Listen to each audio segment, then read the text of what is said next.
Hey everybody, it's Smokey here, and I'm going to be doing the shooting test for the Glock 17 Airsoft pistol review series. So yeah, I'll be standing around 20 feet away, so you'll get an outlook on how accurate it is.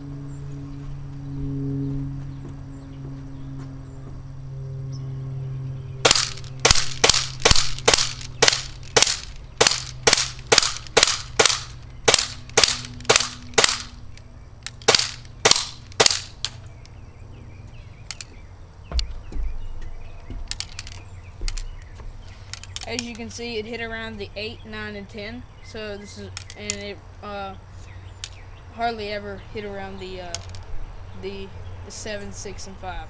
So this is an all-around accurate gun, and I recommend getting it.